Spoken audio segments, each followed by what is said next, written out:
1. Distinguish between cultivating merit and cultivating wisdom. Question: Please explain the difference between cultivating merit and cultivating wisdom. What is the difference?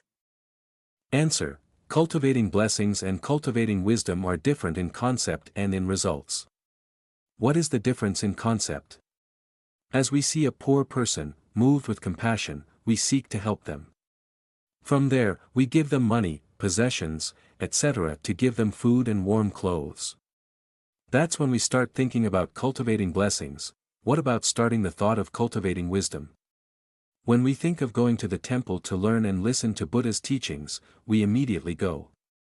And when we come to the temple, we go to the classroom to listen to the teachers teach. While listening, we listen attentively to every word the teacher says, then we think critically through each word. Then we put it into practice to benefit ourselves. Thus, between two different ideas, on the one hand, we have the thought of wanting to help others so that we can be blessed. On the contrary, here we start thinking about learning the Dharma to hone our intelligence and become more and more wise. Thus, there is clearly a difference in the cause of idea. And when the results are also different. As a result of almsgiving and offerings, we enjoy blessings of wealth and happiness. On the contrary, as a result of cultivating and learning through three methods, writing wisdom, self-wisdom and cultivation wisdom, as a result, we will gain clear wisdom. Thus, cultivating blessings comes from compassion. Because we love people and animals, we help. As for cultivating wisdom, it comes from reason, distinguishing right from wrong, right from wrong. In the Buddhist scriptures, Buddhists need to practice both. Blessed wisdom and wisdom are the only way to practice Buddhahood. We should not practice only on one side. If you only put emphasis on one side, not only will you not achieve good and beneficial results, but it will also cause a lot of harm. If there is only compassion without accompanying wisdom, then that compassion can easily become blind. On the contrary, if you only know how to cultivate wisdom, that is dry wisdom and does not benefit anyone. Therefore, Buddhists need to practice both. 2. Is impermanence a pessimism? Question: Is impermanence a pessimism? Answer: Impermanence is not pessimism, but on the contrary, it is optimism. The reason why? Because everything in this world, thanks to impermanence, is always renewed. Like a flowing stream of water that never stands still. Thanks to that change, society always progresses. If everything stood still, this life would be extremely boring, and perhaps no one would earnestly want to live. Like when we plant an ornamental tree, if that ornamental tree itself does not change, how can it become beautiful? No matter how hard we try to take care of it, it will never change. Just like that fresh, clear blue water stream, the reason it is so clear is because it always flows without stopping. It sweeps away all the trash and dirt, and does not become dirty. Another example, like when we eat food every day, if it is not impermanent, how can that food be digested? If we don't digest something and keep it intact, how can we live? In short, thanks to impermanence, life is always innovative, interesting, and loving. Understanding that, we should skillfully take advantage of that impermanence to always renew our bodies and minds, in a good direction to sublimate our lives. It is a wise attitude and is always optimistic, loving life and enjoying life. Thus, according to the principle of impermanence, it will eliminate all that is outdated and inappropriate, adapt to the progressive civilization of humanity, and innovate every day. 3. Should we chant the Diamond Prajna Sutra? Question: While discussing and talking about chanting, a friend told me, chant any sutra, but don't chant Vajra Prajna. I ask why. She couldn't answer. So I would like to ask, why is that so? Answer: This is a long-standing myth. It is unknown where and when this legend originated from. A baseless, reasonless myth that people who don't understand keep spreading it around, causing a lot of harm. In a case like that Buddhist lady, she just said that without knowing the reason why. Because legend says that by chanting the Vajra Prajna Sutra, the family will be chaotic, insecure, the garden will wither, and everything will be unlucky. Let's ask who said the Diamond Prajna Sutra. Surely everyone knows that this sutra was spoken by Buddha. Since Buddha said, then why do people who recite this sutra suffer from the above-mentioned phenomena of insecurity? Having said that, could it be that the Buddha deceived and trapped living beings? If there is such evil intention, why is it called Buddha? Those who make up such statements, if they do not have malicious intent through the profound ideology of this sutra, then they truly do not understand anything about the profound meaning of the sutra. If you don't understand, you should find out. If you don't understand, you shouldn't talk nonsense or talk stubbornly like that. Someone who says that is like scaring people, what a sin. The entire Prajnaparamita Sutra system consists of 600 volumes, and the Diamond Prajna Sutra is only the crystallization of all 600 volumes. This is a transcendent ideology, aiming to destroy all false attachments of sentient beings. Destroying false illusions and revealing the truth is the main purpose of this sutra. With such a sublime ideology, they dare to assume that the person who recites this sutra will cause chaos and insecurity in the family. Because within the scope of answering the question, here, we do not want to delve into the deep meaning of the sutra. We would only like to answer briefly and unequivocally. In the entire content of the Diamond Prajna Sutra, the Buddha only aimed for one purpose, which is to destroy the attachment to the four characteristics: self, humanity, and souls. Birth and life. To put it more briefly, it is to destroy the two false attachments that all sentient beings cling to most strongly, which are self-attachment and Dharma attachment. Anyone who no longer has these two false attachments will achieve ultimate liberation, which is the same as Buddhahood. The meaning of the sutra is so profound and wonderful. But unfortunately, because people do not understand it, there are such false and erroneous transmissions. Alas! Truly they are blind people walking in the dark. How pitiful it is. Buddhists should not believe in anything without the verification of wisdom. We must apply wisdom to thoroughly illuminate the problem before placing faith. Only then will we not be mistaken and our faith will truly be true faith. 4. What is Asura? Question: What is Asura? How many types of Asuras are there? And what are their bodies like? Answer: Asura in Sanskrit is Asura. Asura has many different names: Asura, Asura, Asura, Asura, Asura. In the sutras, 3 types of Asuras are often mentioned: 1/ the heavenly path of Asuras, 2/ Asura demon path, 3/ Asura caution. According to Hugh Kwong Buddhist Dictionary, Volume 1, page 84 explains, Asura is one of 6 paths, one of 8 orders, one of 10 precepts, one of the oldest gods in India.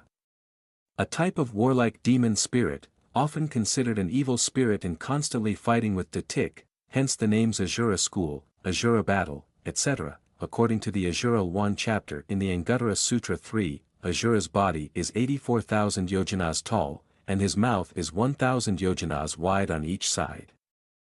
As for the Asura 1 chapter in the long Asura Sutra 20, the Asura 1 chapter in the Great Lao Than Sutra 2, the Human Origin Sutra 5, etc., all clearly state the whereabouts and history of Asura.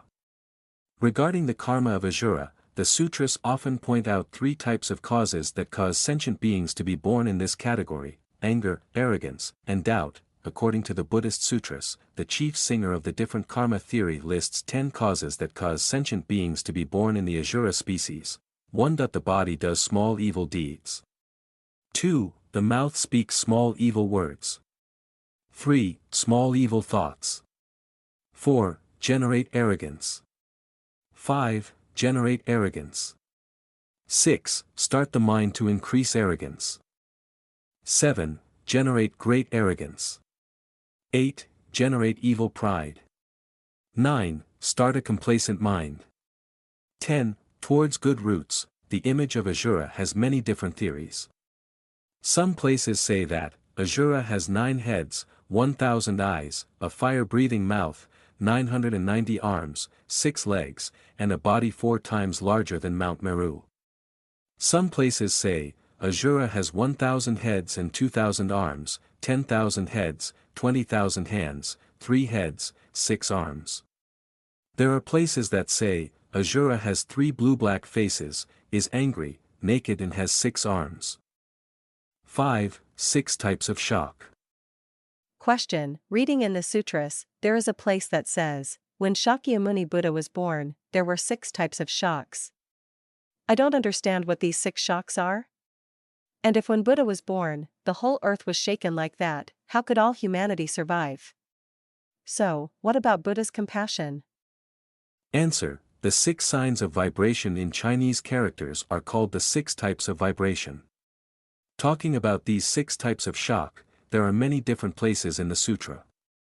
In the Hu Kuang Buddhist Dictionary, there are 3 sutras that talk about these 6 types of shocks. The Great Prajnaparamita Sutra 1 says that the vibration of the ground has 6 signs depending on the direction: east rising, west falling, west rising, east falling, south rising, north falling, north rising, south falling, side rising, middle falling, and the middle rises and the other falls. According to Avatamsaka Sutra 16, New Translation, the Sutra of Bodhisattva Absolute Pure Unregression. Turning the Wheel 1 etc. says that 6 signs of vibration are dynamic, rising, courageous, chanting, roaring and exciting. Dynamic is to shake restlessly, koi is to gradually rise from low to high, dung is to suddenly jump up. These 3 things indicate the form of earthquake. Chan means to make a rumbling noise, roar is the strong roar of an animal, kich means to make a rumbling echo. These 3 things indicate earthquake sounds. According to the Dai Phuong Quang Dai Adornment Sutra, it is said that the 6 signs of vibration are 1. Moving, extremely moving, changing moving, 2. Ko-ji, extreme ku-ji, variable ku-ji. 3. Moving, pole moving, variable moving. 4. Courage is rich, extremely brave is rich, become brave and rich. 5. Silence, extremely silence, change of silence. 6. One side rises and the other falls, the middle rises and the other falls, east rises and west falls. Above, we refer to the 6 types of shocks mentioned in the sutras. However, the question of Buddhists is that when Buddha was born and the whole earth was shaken like that, how could all humanity survive? At this point, in my opinion, that shock is not about an external shock. Because most of the Mahayana scriptures often state many metaphors. When we read the sutras and don't understand this, sometimes we misunderstand the meaning of the sutras. For example, in the Lotus Sutra there is a chapter called Tungdya Dong Zut. That is to say, the Bodhisattvas rose up from the ground, etc. Or the chapter, Appearing the Stupa, for example. This is the meaning in foreign language. If we only understand based on that typical appearance, it is sometimes unfair to the 3 generations of Buddhas. So when studying Buddhist scriptures, we must pay attention to this. If not, then we will misunderstand the meaning of the sutra. It is clear that we do not understand the profound meaning of the Buddha's teachings, and that would be a real sin. Same in here. In the sutra, the 6 types of vibrations are mentioned. In my opinion, it is not said that the earth outside vibrates. If so, how can we explain it? Speaking of great earthquakes here, that is a metaphor. It is often said in the sutras that our mind is like the soil. That's why there is a sutra called Mind-Earth Contemplation. As for the 6 types of vibrations, that means the 6 senses. Because when our mind impacts any sense, there is a vibration in that sense. As if affecting the eyes see clearly; when impacting the ear hears sounds clearly, etc. The other apartments are the same. Our mind is like an electric current, depending on the parts that the current enters, of course it produces effects. Buddha was born when our mind became enlightened. When the original mind is completely enlightened, the 6 senses become a huge shock. Then those 6 senses will become 6 magical powers. On the contrary, if we understand vibrations like earthquakes outside, then it is very harmful to humanity. Is it possible that Buddha was born to make humanity suffer like that? It's absurd. Buddha was born with the purpose of saving sentient beings, making them happy and free from suffering. I haven't seen joy over here, but I see suffering in front of my eyes. All were buried in ruin. Is there any earthquake that doesn't cause death, tragedy, and broken homes? In this current situation, the whole human race has been terrified and scared. Being born causes such suffering and pain to humanity, then what is the benefit of Buddha's birth?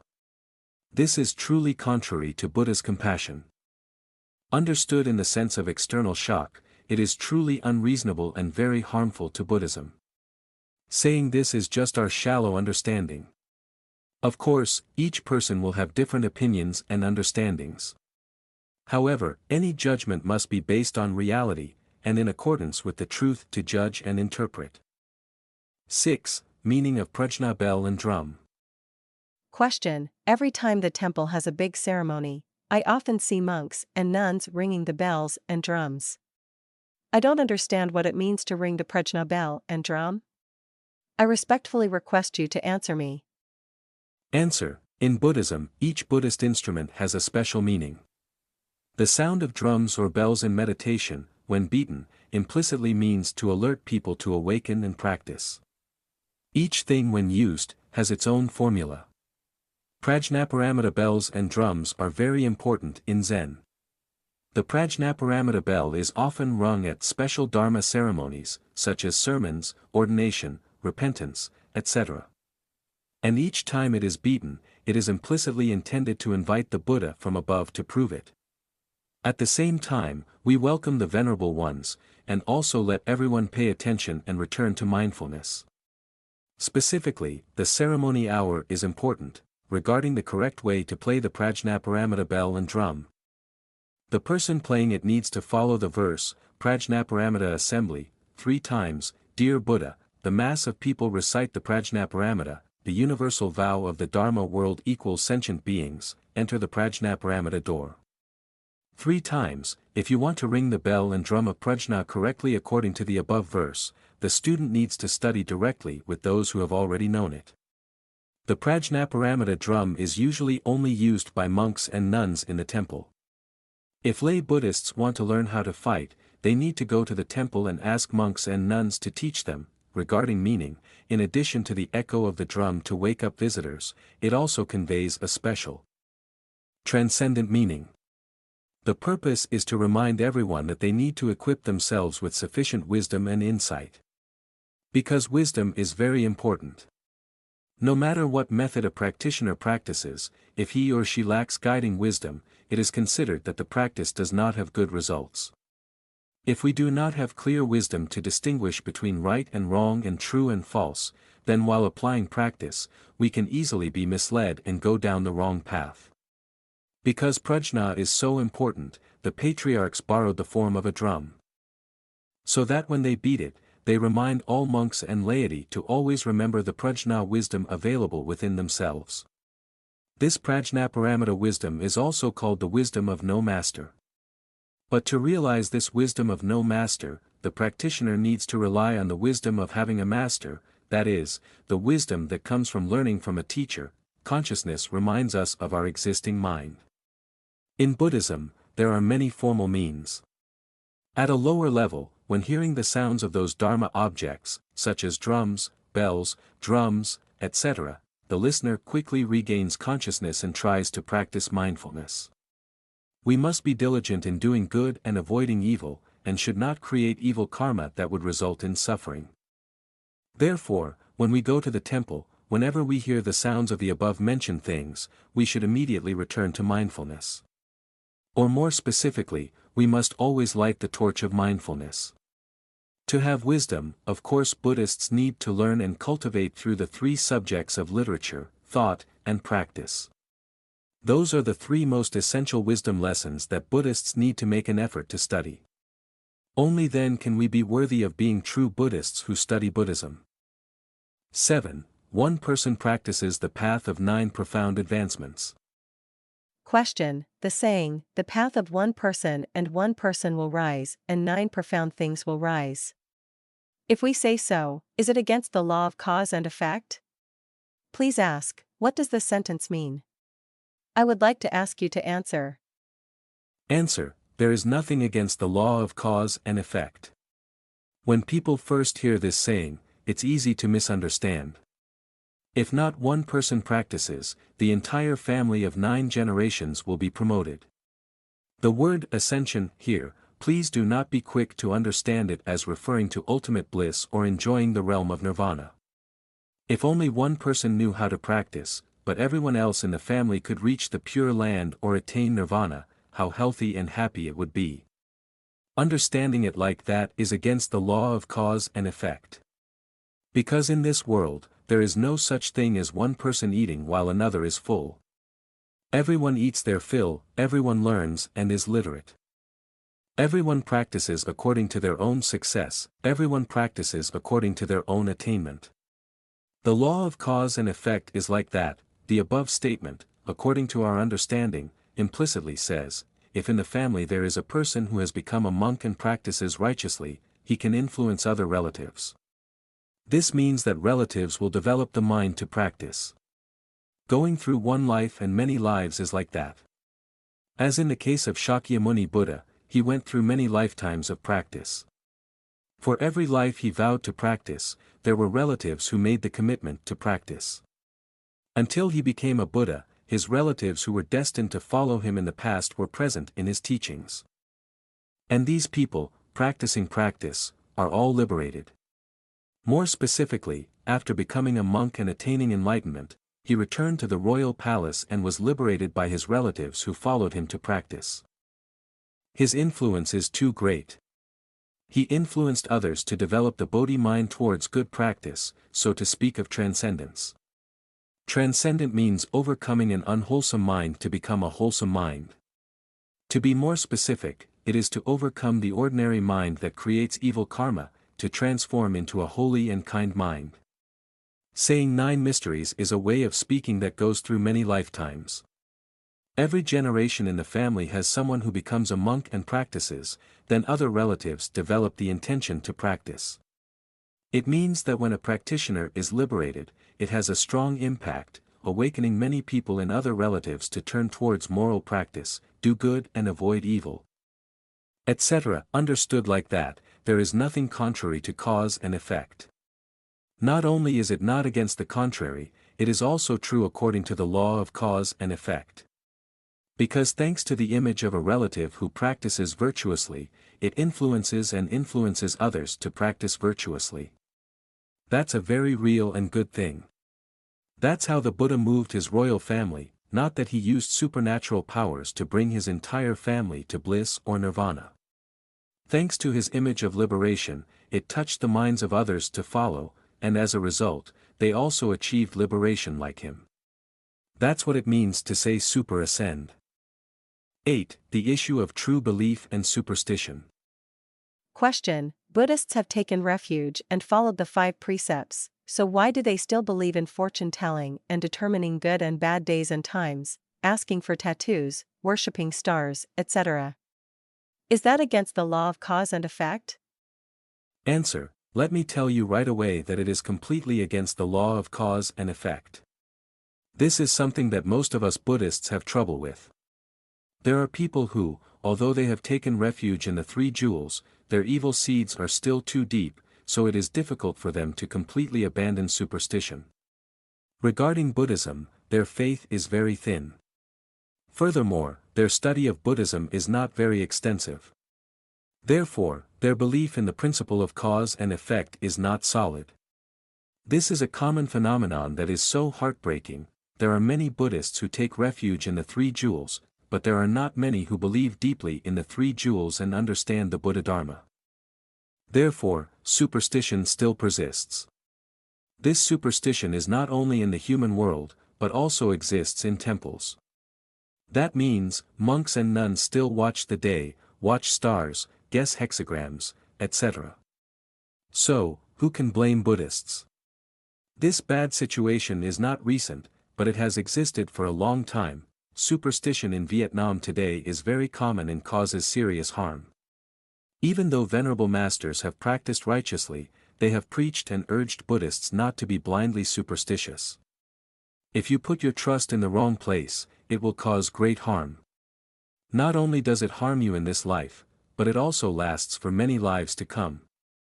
Therefore, Buddhists need to build for themselves a trust based on wisdom. In other words, Buddhists must use the torch of wisdom to illuminate and direct their faith. Only then can we hope to escape the cycle of suffering.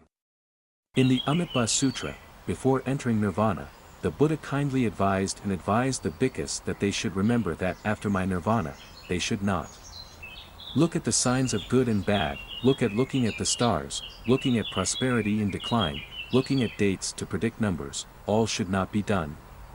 Despite the Buddha's admonition, this bad practice from ancient times to the present still continues, and it is unknown how long it will last. Now it's really over, let me repeat, believing like that is completely against the law of cause and effect. Right faith and superstition are two different categories, like light and darkness.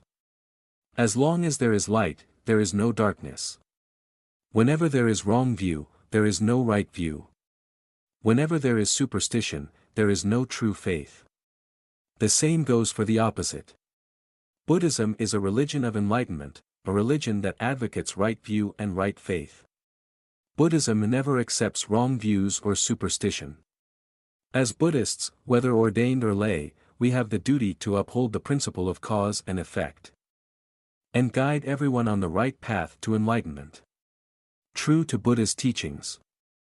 Deviating from the trajectory of enlightenment means we have lost our role in promoting the Dharma, and thus, we have truly offended the three jewels. In the book First Steps to Studying Buddhism, compiled by Venerable Thich Ton II, there is an article about superstition and right faith. In the conclusion, there is a passage where the Venerable writes, Buddhism advocates right faith, not including now accepts superstition. Because the missionaries did not understand the religion, they incorporated worldly practices into the religion, causing people to misunderstand superstitious Buddhism.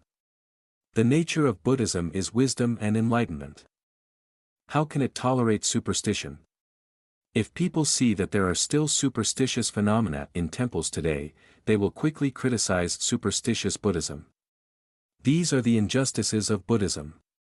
All the Buddhist scriptures do not say such superstitious things, it's just that some people, because of custom and lack of understanding of the Buddha's teachings, express it. A true student of Buddhism must courageously eliminate these erroneous practices, be courageous and decisive, and destroy all evils that reduce the value of Buddhism. Sometimes, by eliminating those things, you may slightly lose your rights. But we are determined for the Dharma, not for profit, for bringing people out of delusion, not for fear of losing our religion. Only then will we be worthy of being leaders of believers, and not be ashamed to be the Sangha jewels.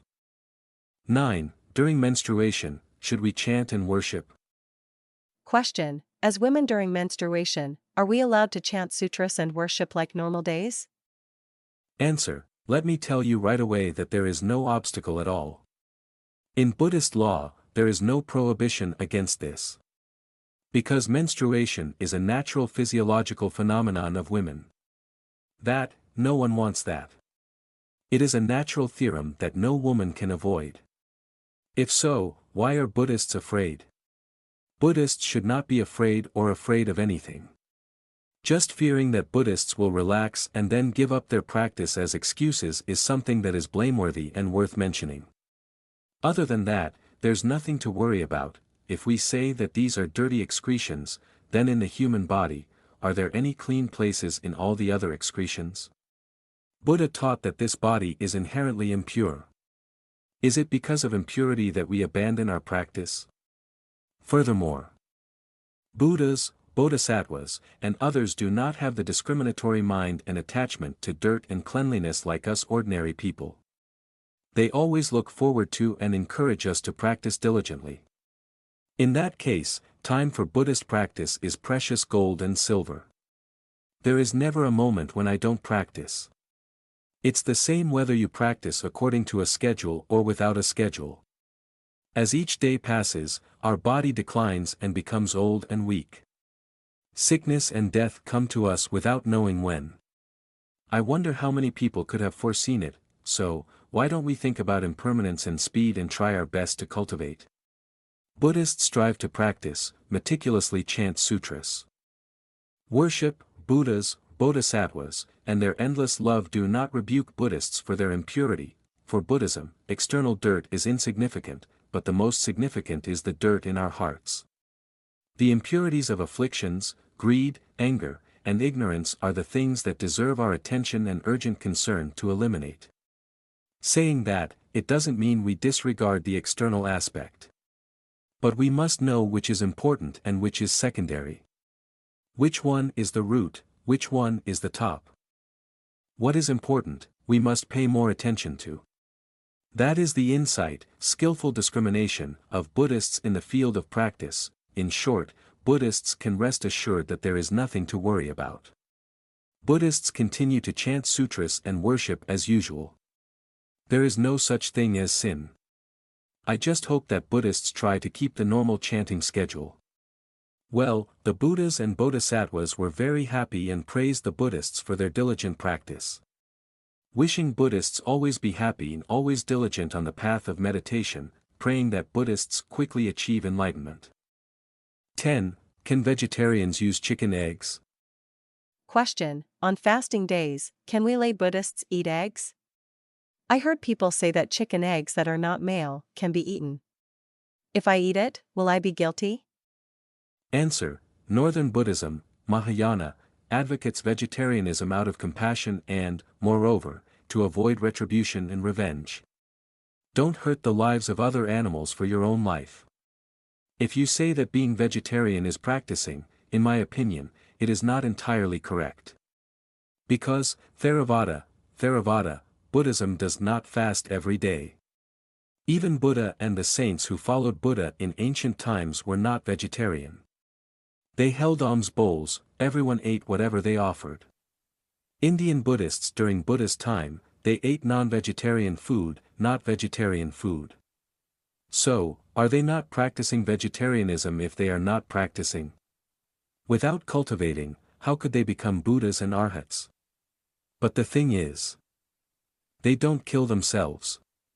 Buddhists need to understand this first precept very clearly. In the first precept, Buddha taught Buddhists not to kill, but mainly Buddha taught, not to kill. Because human life is very important compared to other animals. This is the same with worldly laws. Murder is a serious crime and of course requires imprisonment. On the contrary, killing living things is not, therefore, Buddhists are not allowed to kill people.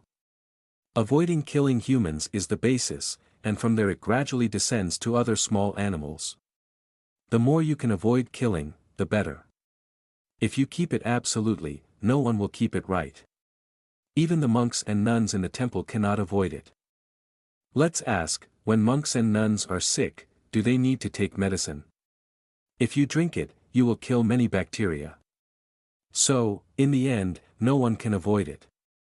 Question from Buddhists: in my opinion, it is not a sin for lay Buddhists to eat eggs on fasting days.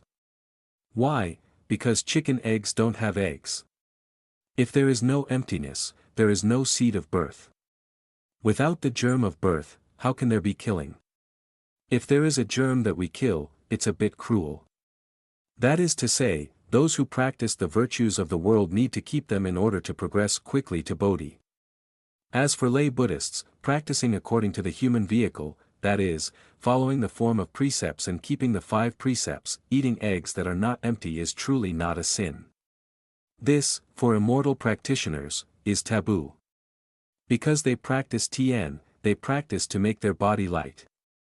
Therefore, they do not eat unclean food. On the contrary, Buddhist practitioners are not like that. The reason why we dare to assert like that is because according to Buddha's law, if anything has a birth and if we cut off its life, then we are guilty. As for chicken eggs, as Buddhists say, they are not empty. Since they are not empty, then eating them is not killing living things, so there is no need to be afraid. If Buddhists still have doubts, then please listen to the tape set about the 33 Zen patriarchs of India and China, preached by Venerable Tan Tu at Thuong Chiu Zen Monastery. In it, there was a question similar to the one asked by the Buddhists, and the Venerable also answered in the affirmative that eating eggs that are not empty is not a sin at all.